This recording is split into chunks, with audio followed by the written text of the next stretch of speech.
The headlights cut through the darkness outside my Denver apartment at 2:47 a.m. I knew that engine sound, a Mercedes S-Class, the same model Vincent Drake's security team drove. For 3 years, I'd been invisible. For 3 years, I'd kept our twin boys safe from their father. Tonight, that ended. Because the most dangerous man in Colorado had finally found us, my hands trembled as I backed away from the window, the thin curtains doing nothing to hide the truth. The car sat idling in the parking lot, exhaust rising like smoke signals in the February cold. I'd practiced this moment 1,000 times in my head, had packed emergency bags that sat ready under the floorboards, had memorized 3 different escape routes from this apartment, but I never accounted for Ethan's fever.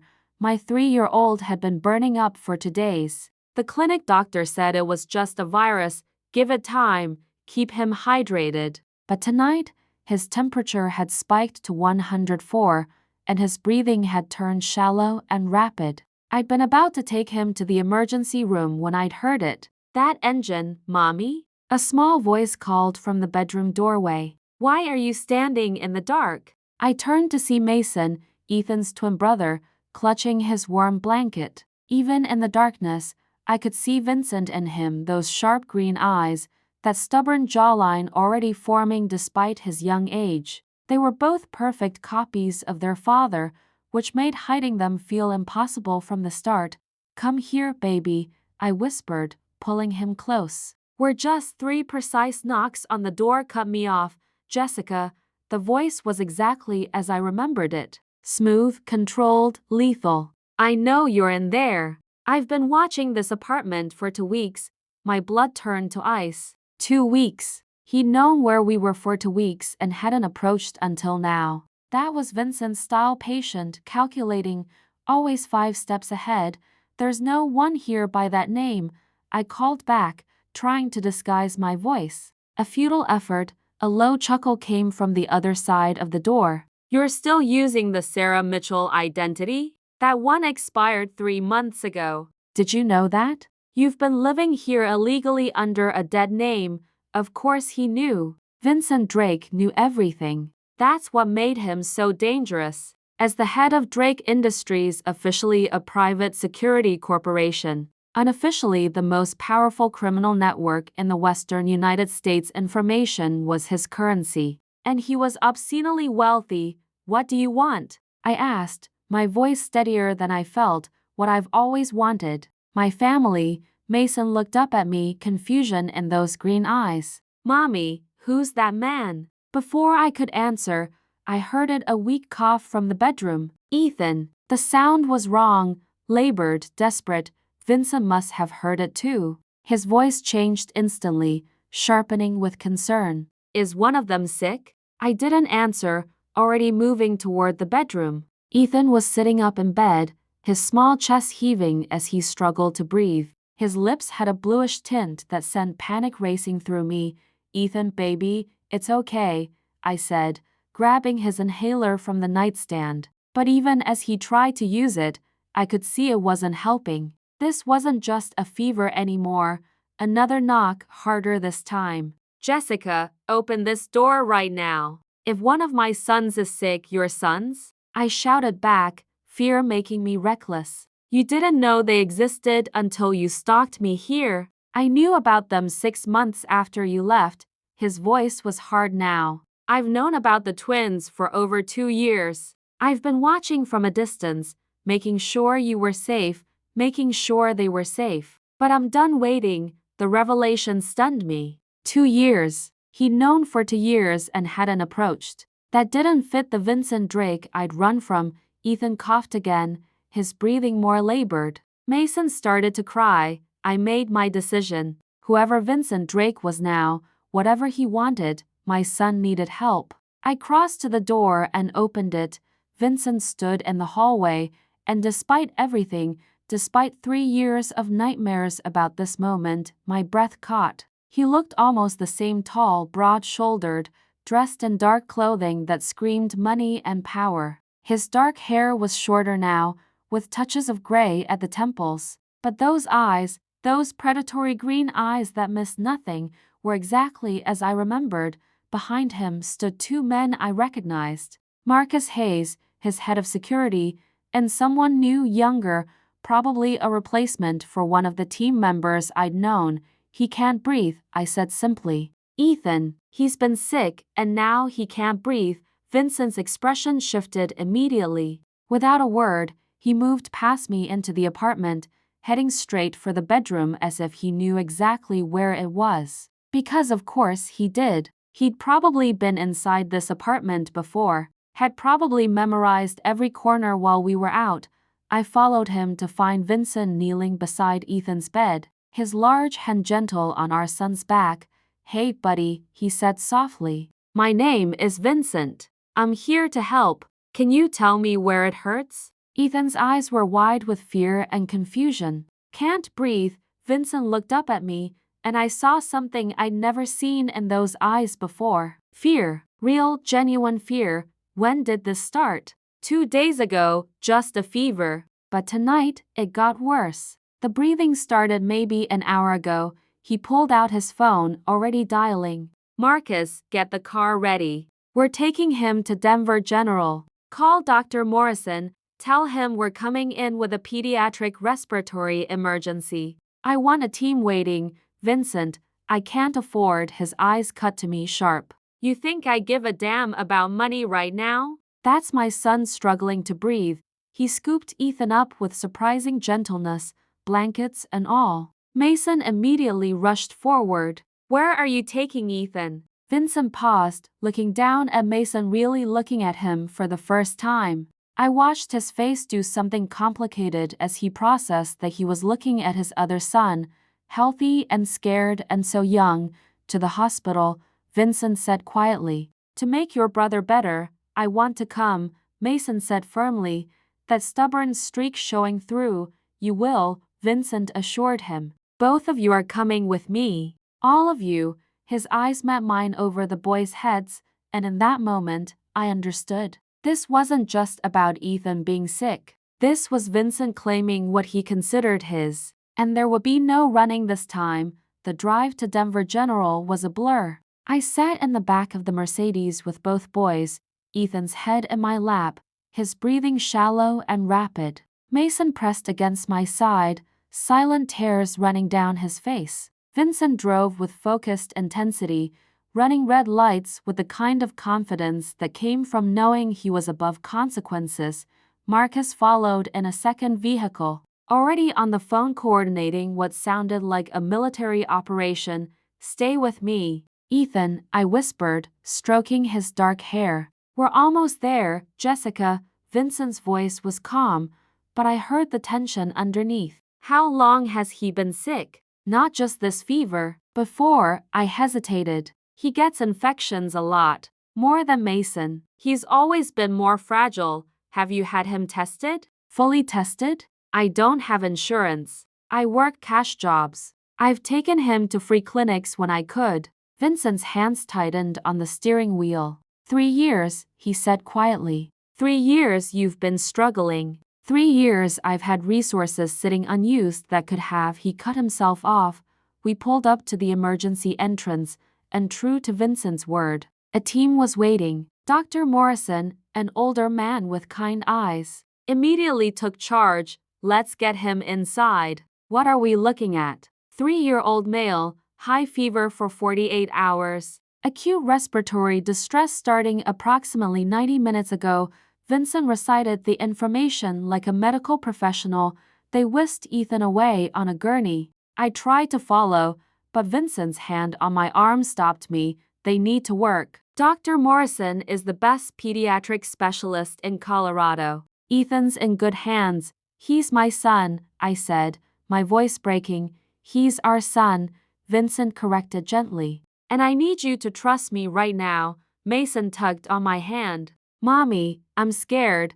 I sank into a waiting room chair, pulling Mason onto my lap. He was getting too big for this, but tonight I needed him close. Vincent remained standing, his phone in his hand, his posture alert. Even here, in a hospital waiting room, he radiated danger. Marcus appeared with coffee and a tablet. "Sir, The preliminaries. Vincent glanced at whatever was on the screen, his jaw tightening. He nodded curtly, and Marcus disappeared again. What was that about? I asked. Nothing that concerns you right now. Everything about you concerns me. That's why I ran. He turned to face me fully. You ran because you saw something in my office. The Blackwood files. I stiffened. He knew. Of course he knew. I saw enough, I said quietly, aware of Mason's presence. Enough to know what you really do, what Drake Industries really is, and you assumed I would hurt you. For knowing, wouldn't you have? That's what men like you do to loose ends. Something dangerous flashed in his eyes. Men like me. He moved closer, looming over me. But his voice, when he spoke, was soft. You worked for me for 2 years, Jessica. In that time, did I ever give you reason to fear for your physical safety? No, I admitted. But I also didn't know what you really were. What I am, he said, is a man who would burn this city to the ground for his children. What I am is a man who has spent 3 years searching for the woman he loved. What I am is a lot of things, but I have never been a threat to you. You had a kill list, I hissed. I saw names, dates, people who died, Vincent. Bad people, he said flatly. People who hurt innocents. People who needed to be removed. But never someone I cared about. Before I could respond, Dr. Morrison appeared, his expression serious. Mr. Drake, Miss Mitchell, we need to talk about your son. We followed him to a consultation room. Mason refused to leave my side, his small hand gripping mine. Vincent stood close enough that I could feel the heat radiating from him. Ethan has pneumonia, Dr. Morrison began. Severe pneumonia, but that's not our primary concern. What is? Vincent's voice was level, controlled. His blood work shows some anomalies. His white blood cell count is significantly elevated, and there are markers that concern me. I want to run more comprehensive tests. What kind of markers? I asked, dread pooling in my stomach. Dr. Morrison hesitated. It's too early to say definitively, but I want to rule out any underlying immune deficiencies or genetic conditions. How long will these tests take? Vincent asked. We'll start immediately. I'd like to keep him admitted for at least 48 hours for observation and treatment. In the meantime, I'd like to test his brother as well. Twins often share genetic markers, and if there's something hereditary, do whatever you need to do, Vincent interrupted. Cost is not a factor. I want every test available, Dr. Morrison nodded. I'll start the paperwork. You can see Ethan in about 20 minutes once we get him settled in a room. When the doctor left, silence fell over us. Mason had fallen asleep against my shoulder, exhausted by fear and the late hour. Genetic conditions, Vincent said quietly. Your family history, is there anything I should know? I shook my head. Not that I'm aware of. My parents died in a car accident when I was young. I was raised by my aunt, and she never mentioned anything. And you've never had Mason tested? No regular checkups? Shame burned through me. I told you. No insurance. I did what I could with free clinics. They both had their childhood vaccinations, but comprehensive care. I laughed bitterly. That requires money and stability, neither of which I had. Vincent studied me for a long moment. You could have had both. There's a trust fund in your name. Has been since before we met.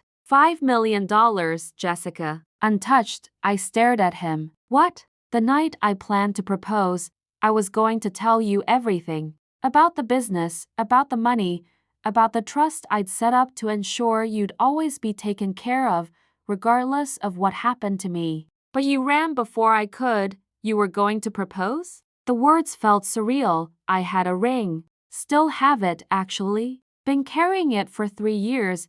He reached into his pocket and pulled out a small velvet box. Inside was a stunning emerald-cut diamond surrounded by smaller emeralds that matched his eyes. Vincent, I'm not proposing now, he said, putting the box away. I'm just showing you that you misunderstood that night. When Marcus told me you'd seen the Blackwood files, when I said I'd handle it, I meant I would tell you the truth. Explain everything. I was going to anyway, before asking you to marry me, how was I supposed to know that? I demanded. You're Vincent Drake. You run a criminal empire. People who cross you disappear. People who hurt innocents disappear, he corrected. There's a difference. But I understand why you ran. I understand why you were scared. His expression hardened. What I don't understand is why you didn't tell me about the pregnancy. I didn't know when I left. I found out 2 weeks later, in a motel in Wyoming, and you didn't think to tell me? Tell you? I laughed harshly. Call up the man I'd fled from and say, hey, I'm pregnant with your babies, but don't worry, I still think you're a murderer. His jaw worked. They're my sons, Jessica. I had a right to know, and I had a right to protect them from your world by raising them in poverty, by denying them medical care, by keeping them from their father. His voice rose slightly, then he caught himself, glancing at the sleeping Mason. When he spoke again, it was quieter but no less intense. I would have given them everything. I would have given you everything. I didn't want your blood money. It's not blood money, he said tiredly. Drake Industries is primarily legitimate. The security contracts, the defense technology, the real estate holdings. Yes, there's a darker side, but 80% of what I do is legal and profitable, and the other 20% is being phased out. Has been for the last year. I searched his face. Why? Because a year ago, I finally found solid proof you existed. Not just rumors and dead-end leads. Real evidence. And I realized that if I wanted any chance of having you back, of being part of my children's lives, I needed to become someone you could accept. He leaned against the wall, suddenly looking exhausted. I've been systematically dismantling the criminal operations, selling off, shutting down, transferring to others. By the end of this year, Drake Industries will be completely legitimate.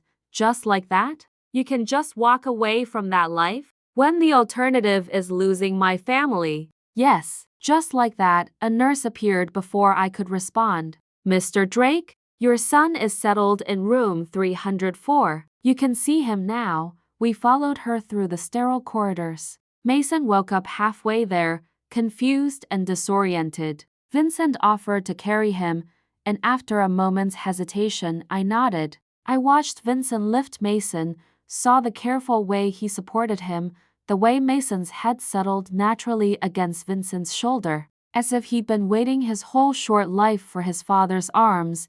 Ethan's room was large and private, clearly not standard hospital accommodations. My son looked so small in the hospital bed, oxygen tubes in his nose, 4 in his tiny arm. But his eyes opened when we entered, and he managed a weak smile.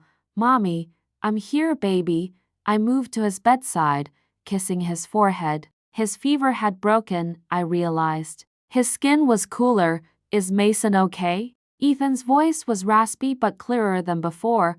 I'm here, Ethan, Mason called from Vincent's arms. The man brought us in his fast car. Ethan's eyes moved to Vincent with curiosity. Who are you? Vincent set Mason down carefully and approached the bed. For a moment, he just looked at Ethan, and I saw his throat work as he swallowed hard.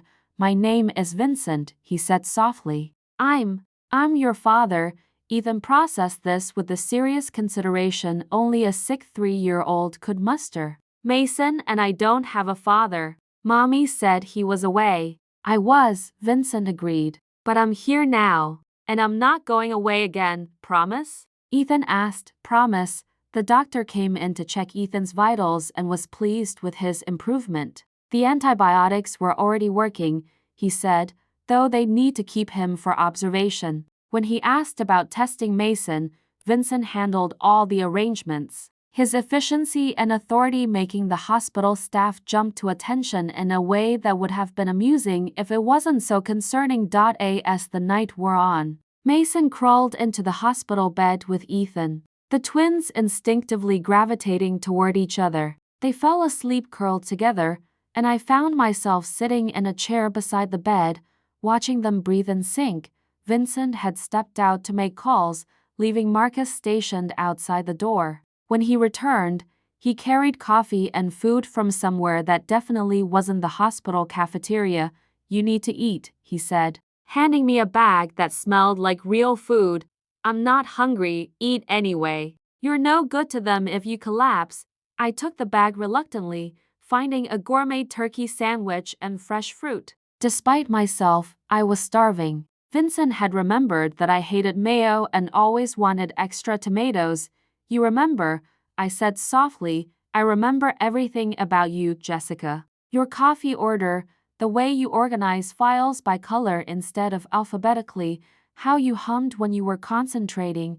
He settled into the chair beside mine. I remember the way you looked at me when you thought I wasn't watching, the way you laughed at my terrible jokes, the exact sound you made when he cut himself off. I remember everything. Heat crept up my neck. Don't what? Don't remind you that we were good together? That you loved me once? I loved who I thought you were. You loved exactly who I was. You just didn't know all the details. He turned to face me. I've done bad things, Jessica. I won't lie to you about that. But I've never done anything I wasn't willing to face consequences for. And I've never, not once, put innocent people at risk. The Blackwood files were targets. Confirmed human traffickers. We took them down because the legal system couldn't touch them.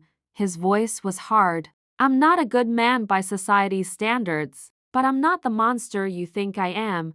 I wanted to argue, but I was too tired, too overwhelmed. What happens now? Now, we focus on the boys. Make sure Ethan recovers. Get them both thoroughly checked. After that, he shrugged. That's up to you. I don't understand. I'm not going to force you into anything, Jessica. Yes, I found you. Yes, I want to be in my son's lives, but I'm not going to kidnap you or threaten you or make you stay against your will. He met my eyes. I'm going to prove to you that I'm worthy of a second chance, that I can be the man you need me to be, the father our boys deserve, and if I still want to leave, pain flickered across his face, then I'll let you go. But I'll never stop fighting for visitation rights with my sons. They deserve to know their father. It was more than I expected, less than I feared. Okay. We stay, for now, until Ethan is better. Until we figure out what these tests show. I looked at the sleeping twins. They deserve to know you. Even if I'm still not sure about us, that's all I'm asking for. A chance. The next few days established a strange new routine. Ethan's pneumonia responded well to treatment, but Dr. Morrison ordered extensive testing, genetic panels, immune system function, metabolic studies. Mason underwent similar tests as a baseline comparison. Vincent was there constantly. He converted an adjacent room into a makeshift office, taking meetings via video call and managing his business empire without ever being more than 30 seconds from our sons. I watched him with them, saw the gentle way he read stories, the patient way he answered endless questions, the fierce protectiveness that radiated from him whenever medical staff approached. The twins took to him with an ease that broke my heart. They'd spent 3 years with only me, and now they bloomed under paternal attention like flowers finding sun. Tell us about cars, Mason demanded one afternoon. Tell us about where you live, Ethan added. Tell us about. Mason paused, thinking. Do you have a dog? Vincent laughed, a sound I'd almost forgotten. I have a German shepherd named Atlas. He's very big and very protective. Can we meet him? Both boys asked in unison, that twin thing they did where they shared thoughts. When Ethan is feeling better, absolutely. I watched from my chair, supposedly reading a magazine but actually observing. This was the Vincent I'd fallen in love with, relaxed, genuine, fully present. Not the cold businessman or the dangerous operative, just a man with his children. Jessica, Marcus appeared in the doorway. Dr. Morrison wants to see you and Vincent. Both of you. My stomach dropped. The tests, Vincent's expression shifted immediately. All business. Stay with the boys, he told Marcus, then turned to the twins. Mason, Ethan, Marcus is going to stay with you while Mom and I talk to the doctor. We'll be right back. Is something wrong? Ethan asked, too perceptive. We're just going to hear some boring adult stuff, I assured him. You two behave for Marcus. In the consultation room, Dr. Morrison had files spread across his desk. His expression was serious but not tragic, which I took as a good sign. I'll get straight to it, he said. Ethan has a genetic condition called common variable immunodeficiency, or CVD. It's a disorder where the immune system can't produce enough antibodies, making him susceptible to frequent infections. Is it life-threatening? Vincent asked, his voice carefully controlled. It's manageable but requires lifetime treatment. Regular immunoglobulin infusions, usually monthly, to supplement his antibody production. With proper treatment, patients with CVD live normal, full lives. And Mason? I asked. Mason doesn't have CVD, but he does carry the genetic markers. If he has children someday, there's a chance they could develop it. Dr. Morrison looked between us. This is hereditary. One or both of you is a carrier. I'll get tested, Vincent said immediately. What about other complications? Long-term prognosis? Dr. Morrison explained the details, the need for regular infusions, the importance of avoiding certain vaccines, the warning signs of serious infection. It was overwhelming, but the core message was clear. Ethan could live a normal life with proper treatment.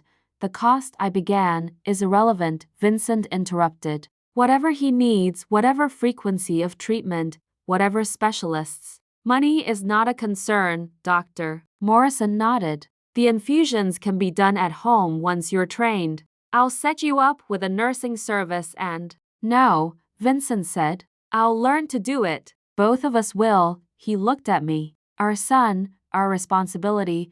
After Dr. Morrison left, I sank into a chair, processing everything. He's going to be okay, Vincent said quietly. He needs monthly treatments for the rest of his life, and he'll have them. Every single one.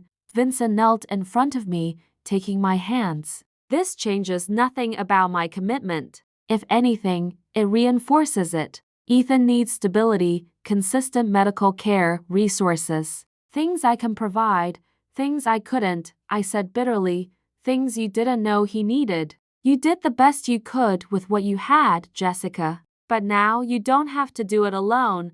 I looked into those green eyes, so like our son's eyes. This is really happening. You're really back in our lives. If you'll let me be, do I have a choice? You always have a choice. But I'm hoping you'll choose to let me help. Let me be their father. Let me, he paused. Let me earn my way back to being yours again. I don't know if that's possible. Then let me try. Ethan was discharged 3 days later with a comprehensive treatment plan and prescriptions. Vincent had arranged everything, a follow-up with a CVD specialist, the first infusion appointment, even a pediatrician for ongoing care. Where are we going? I asked as Vincent drove. Not toward my apartment, I noticed. My house. Vincent, your apartment is inadequate. You admitted it yourself. No proper heating, no space, questionable neighborhood. My house has 6 bedrooms, a home gym, a yard where the boys can play safely, and medical-grade air filtration that's important for Ethan's condition. You can't just decide. I'm not deciding. I'm offering. You can stay in the guest wing, completely separate from my quarters. You'd have privacy, autonomy. But the boys would have space, security, proper medical support. He glanced at me. It makes sense, Jessica. It makes you feel in control. Maybe, he admitted. But it's also the right thing for Ethan. In the back seat, both twins had fallen asleep, exhausted by days of hospital life. Looking at Ethan's peaceful face, still pale but improving, I knew Vincent was right. My apartment was barely adequate for healthy children. For a child with CVD who needed to avoid infections and required medical treatments, 1 month, I said. We'll try it for 1 month. Vincent's smile was small but genuine. 1 month. The house was in Cherry Hills Village, Denver's most exclusive neighborhood. It was modern, glass and steel and stone, situated on 2 acres of professionally landscaped grounds. The gate required a code, and Marcus's vehicle was already there, having gone ahead to ensure everything was ready. You live here alone? I asked as Vincent pulled into the circular driveway. Yes, though I've had the entire place child-proofed over the last week. You were that sure I'd say yes? I was that hopeful. There's a difference. Inside was even more impressive. Floor-to-ceiling windows overlooked the mountains. The living areas were open and airy. And true to his word, every outlet had covers. Every sharp corner had guards, and there were safety gates at every stairway. The boys' rooms are upstairs, Vincent said, carrying the sleeping Ethan. I had them decorated, but nothing's permanent. They can change anything they want. The boys' rooms were connected by a shared bathroom, each one carefully designed. One had a space theme with glow-in-the-dark stars. The other had dinosaurs. A playroom sat between them, already stocked with age-appropriate toys. How did you know which one likes what? I asked. I've been watching you for 2 weeks, remember? I saw what books they checked out from the library, what they pointed at in store windows. He laid Ethan gently in the bed with the space theme. This is temporary, until they're old enough to decide for themselves. Mason woke up as I carried him in. His eyes widened at his new room. We live here now? For a little while, I said carefully, with you and Daddy? The casual way he said it, Daddy, made my chest tighten. Yes. Good. Ethan needs a big house to get better. Children, I thought, saw things so simply. Your brother needs care, so we go where care is available. No complicated emotional baggage. Vincent showed me to the guest wing, a master suite with its own sitting room, bathroom, and private balcony. It was larger than my entire apartment had been. I'm right down the hall, he said. If you need anything, Vincent, this is too much. This is the bare minimum of what you deserve. He paused at the door. There are clothes in the closet, your size. Toiletries in the bathroom. I had my assistant stock everything, so if something's wrong, just let me know. After he left, I explored the space. Everything was high-end, carefully chosen. The clothes in the closet were perfect, my style, my size, brands I'd window shopped but never could afford. It felt like walking into a dream version of my life, or a gilded cage. That first dinner together was surreal. Vincent had a chef who prepared a kid-friendly meal: chicken fingers, vegetables with cheese sauce, fruit. The boys ate enthusiastically, telling Vincent about everything they saw in their new rooms. Can we see Atlas tomorrow? Mason asked. He's at my sister's house right now, but I'll bring him home soon, Vincent promised. I wanted to make sure Ethan was feeling strong enough first. Atlas is very excited, but he's also very big. You have a sister? I asked, surprised. Half-sister, Rebecca. She lives in Boulder with her husband and daughter. He glanced at me. She'd like to meet the boys. And you? When you're ready, more family, more people in our lives, more connections that would make it harder to leave. If I wanted to leave, I wasn't sure anymore what I wanted. After dinner, Vincent read to the boys a chapter from a book about dragons and knights. They were enthralled, hanging on every word. When they finally fell asleep in their new beds, I stood in the hallway with Vincent, unsure what came next. Thank you, I said quietly. For all of this, you don't need to thank me for taking care of my family. Are we your family? Really? Or are we an acquisition? His expression darkened. You think I'm doing this for power? Control? I think you're used to getting what you want. And right now, you want us. You're right. I do want you. I want my sons to know their father. I want to be there for every milestone, every scraped knee, every school play. He stepped closer. And yes, Jessica, I want you. I want you in my bed again. I want to hear you laugh. I want to earn back the right to call you mine. But I'm not going to force any of that. I'm going to prove to you that I'm worthy of it. The intensity in his voice made my pulse race. This was the Vincent I remembered, focused, determined, overwhelming. But there was something else now. Vulnerability. Fear of losing what he'd only just found. I need time, I said. You have it. All the time you need. He stepped back, giving me space. Good night, Jessica. That night, alone in the luxurious guest room, I lay awake thinking about the impossible situation I was in. 3 days ago, I'd been living day to day, scraping by, constantly afraid. Now I was in a mansion with staff and security. My son getting the best medical care available. Being courted by the dangerous man I'd fled from.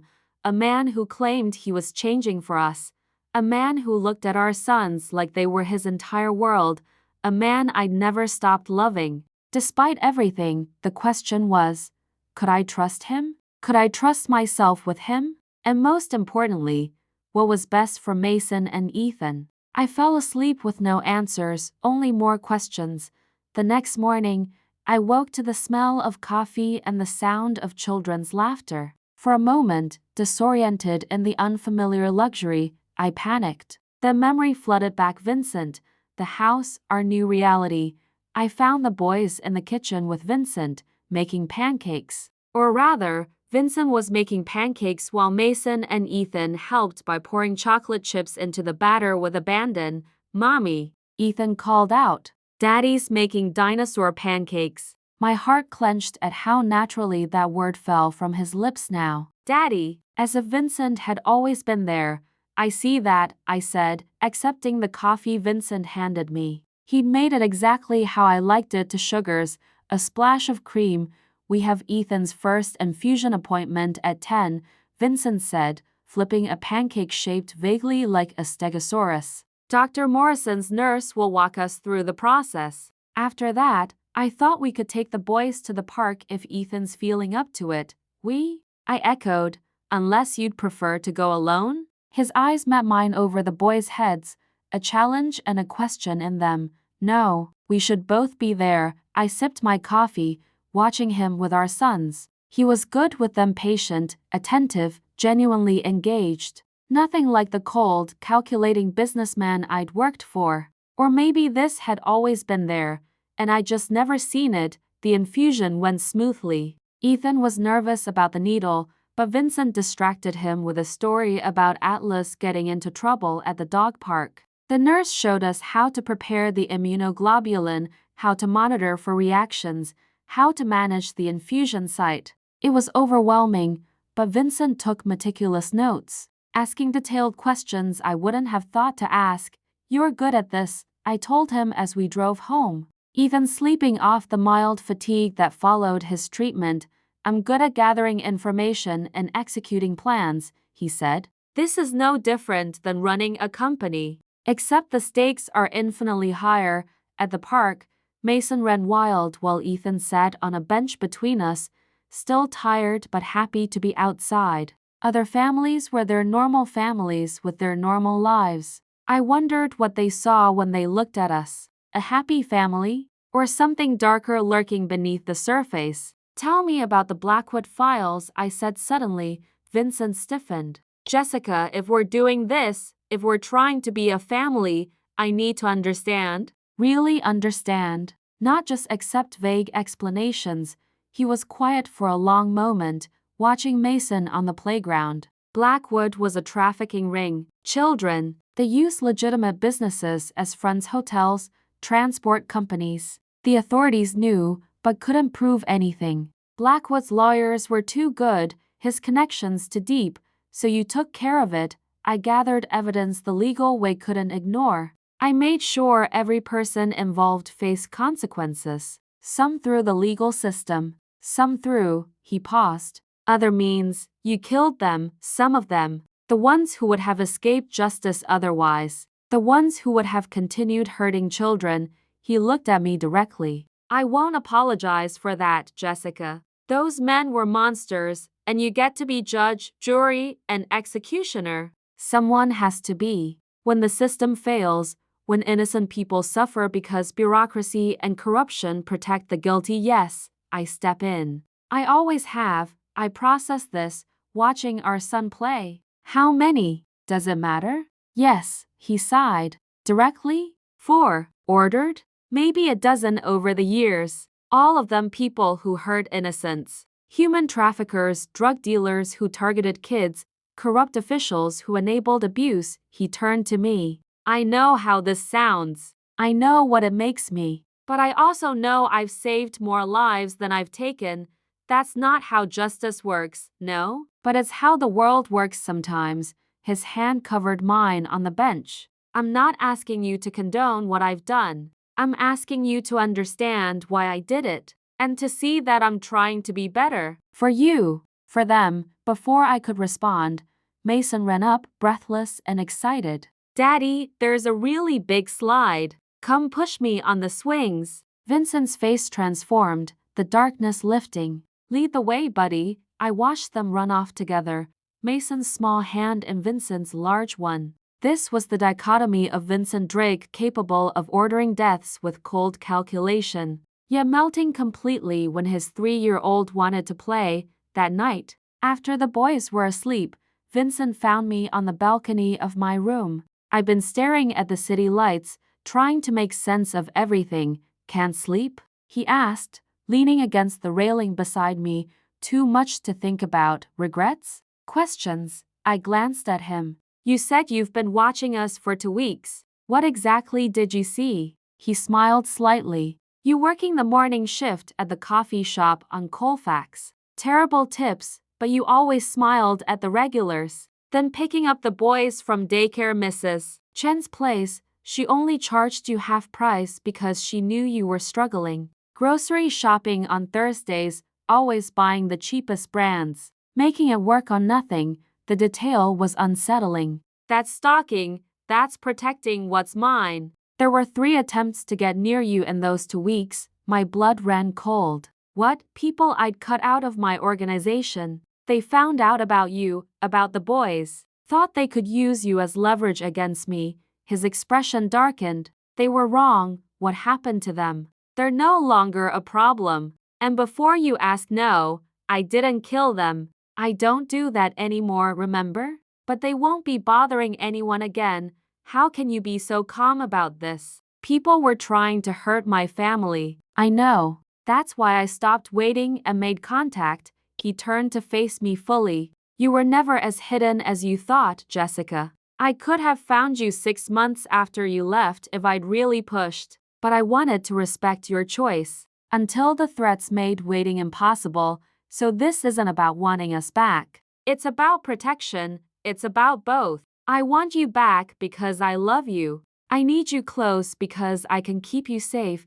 He reached out, tucking a strand of hair behind my ear. Those aren't mutually exclusive. His touch sent electricity through me, a visceral reminder of what we'd once had. I stepped back. Don't what? Don't touch you. Don't remind you that we were combustible together?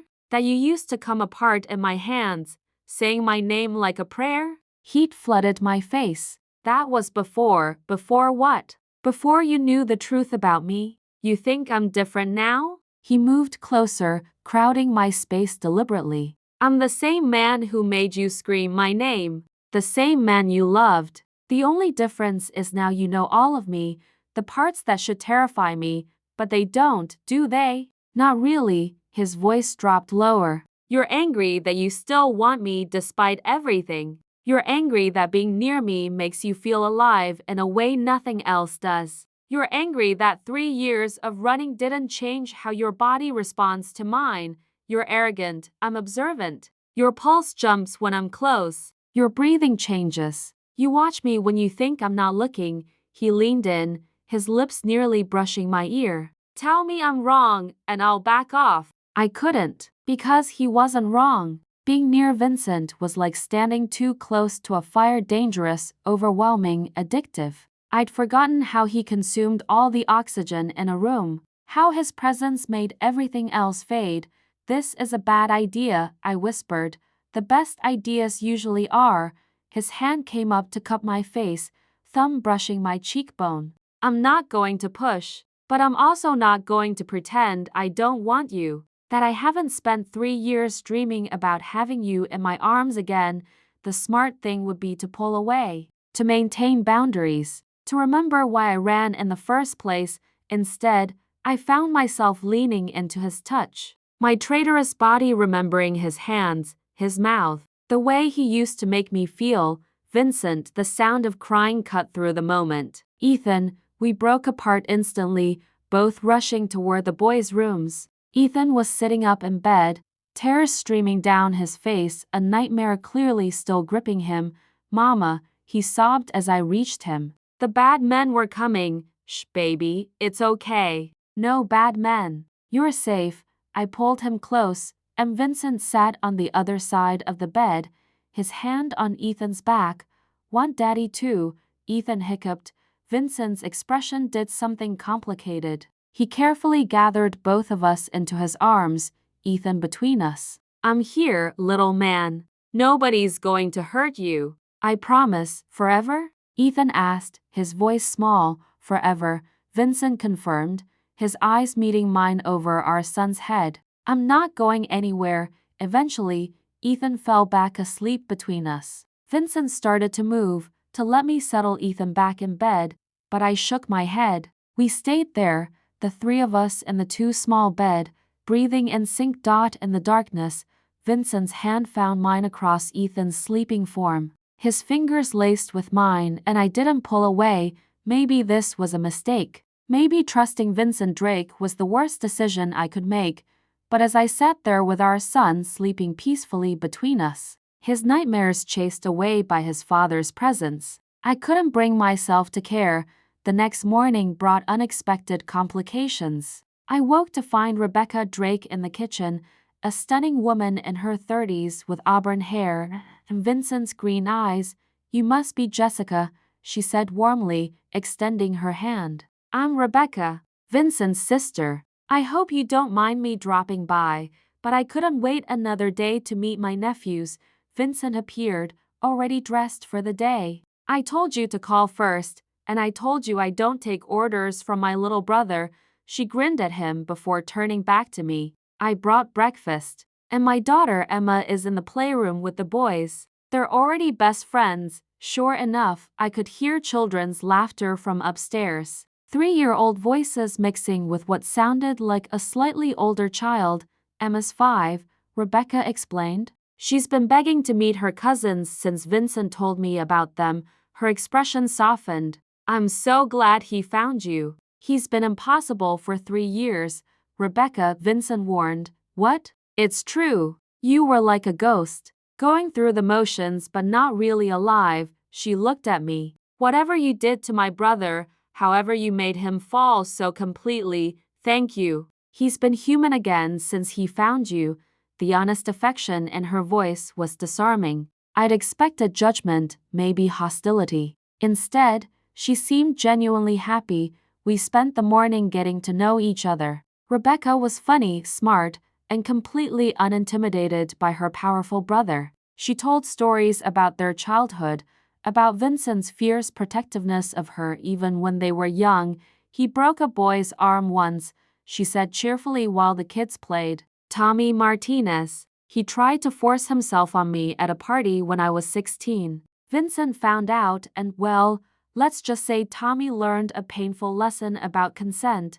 "Rebecca," Vincent said again, this time with more edge. "What?" "She should know who you are. The real you, not the scary crime boss version." Rebecca turned to me. "My brother has always been protective of people he loves. Sometimes that protection crosses lines, but it always comes from love." "That's one way to spin it," I muttered. "It's the truth. Vincent might be intense and controlling and sometimes terrifying, but he's loyal to his core. When you're his forever. He'll burn the world down before he lets anything hurt you." She smiled. "Some women would run from that. But I think you're the type who needs someone who loves that fiercely. Someone who fights just as hard as you do."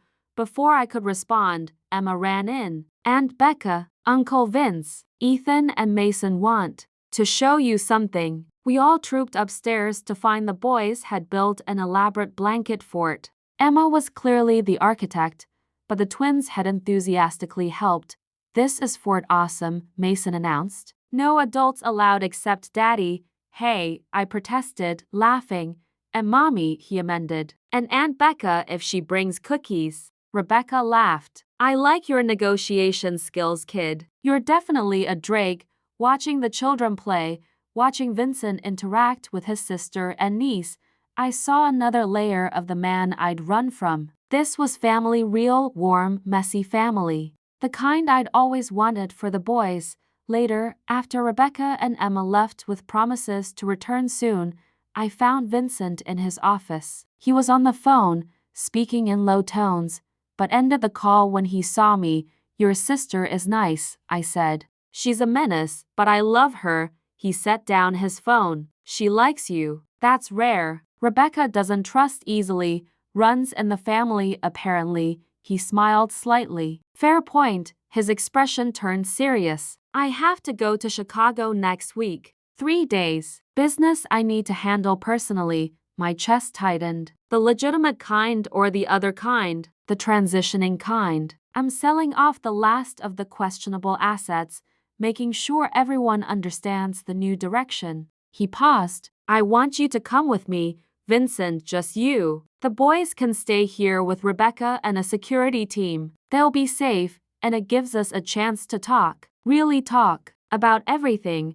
or it's a chance to isolate me in your territory. It's a chance to show you my world. Let you see what I'm building, what I'm leaving behind. Let you make an informed decision about our future." He stood, moving around the desk. "I'm not asking you to trust me blindly, Jessica. I'm asking you to see everything and then decide." I should say no, should maintain boundaries. But part of me, the part that had loved him once, that maybe still did, wanted to understand. Wanted to see if his claims about changing were real. 3 days? 3 days. We fly out Monday, back Thursday. And the boys? Will be spoiled rotten by Rebecca and protected by the best security team money can buy. I promise you, they'll be safer here than anywhere else." I studied his face, looking for deception, for manipulation. I found only open honesty and something that looked like hope. "Okay," I said finally. 3 days. His smile was brilliant. "Thank you." What I didn't know then, couldn't have known, was that Chicago would change everything. That going back to where it all started would force both of us to confront truths we'd been avoiding. And that 3 days in Vincent Drake's world would either destroy us completely or forge us into something unbreakable. The choice, I would discover, might not be mine to make. 6 months later, late autumn sun streamed through the windows of what I now called home. Not the guest wing anymore, our bedroom. The one I shared with Vincent. It hadn't happened overnight. Chicago had been a turning point. I'd seen Vincent systematically dismantle the last remnants of his criminal empire. Watched him take losses to ensure clean exits. Witnessed him walk away from millions rather than compromise his promise to me. More importantly, I'd seen the respect he commanded even as he left that world behind. Men who had feared him now respected his choice. And those who didn't found themselves facing legal consequences for their actions. Evidence Vincent had been collecting for years. Insurance, he'd called it. "Mommy, Daddy, come see." Mason's voice rang out from the backyard. Vincent appeared beside me, Atlas padding along behind him. The massive German Shepherd had become the boy's shadow, gentle despite his size. "Ready?" Vincent asked, his arms sliding around my waist with the casual intimacy we'd rebuilt slowly. Carefully. In the yard, Ethan was really running across the grass. His monthly infusions working exactly as Dr. Morrison promised. He was healthy, strong, thriving. "Watch me, Daddy," he called, launching himself off a small ramp Vincent had built for their bikes. "I see you, champion." Vincent called back, pride evident in every word. Rebecca and Emma were there too, a regular occurrence now. Family barbecues, holiday planning, normal life, things that had seemed impossible 6 months ago. "You look happy," Rebecca said, appearing beside me with wine glasses. "I am," I admitted. And I was. Genuinely, completely happy in a way I hadn't been since before I'd run. "He proposed again last week," I told her quietly, and I held up my left hand, the emerald ring catching the light. I said yes. Rebecca's squeal brought everyone running. The boys bombarded us with questions about weddings and cake and whether Atlas could be in the ceremony. Vincent pulled me close, his lips brushing my temple. "You're sure?" he murmured. "I'm sure," and I was. This man, complicated and intense and sometimes still terrifying in his protectiveness, was mine, and I was his. Not because he'd forced it or manipulated it, but because we'd chosen each other. Again, fully, honestly, I love you, Jessica Drake to be, he said softly. I love you too, I whispered back. Even the scary parts, his laugh was warm against my skin. Especially the scary parts. That night, after the boys were asleep, I stood on our balcony, not mine anymore, hours watching the city lights. Regrets? Vincent asked, wrapping his arms around me from behind. Not anymore. I'd run from the Mafia boss, terrified and pregnant. He'd found us, determined and desperate. But what we'd discovered was that love, real love, wasn't about the chase or the fear. It was about choice, about building something together despite the past. Because of it even, the twins had their father. I had my partner. And Vincent had found something more valuable than any empire, a family worth changing for. In the end, that was enough. More than enough. It was everything.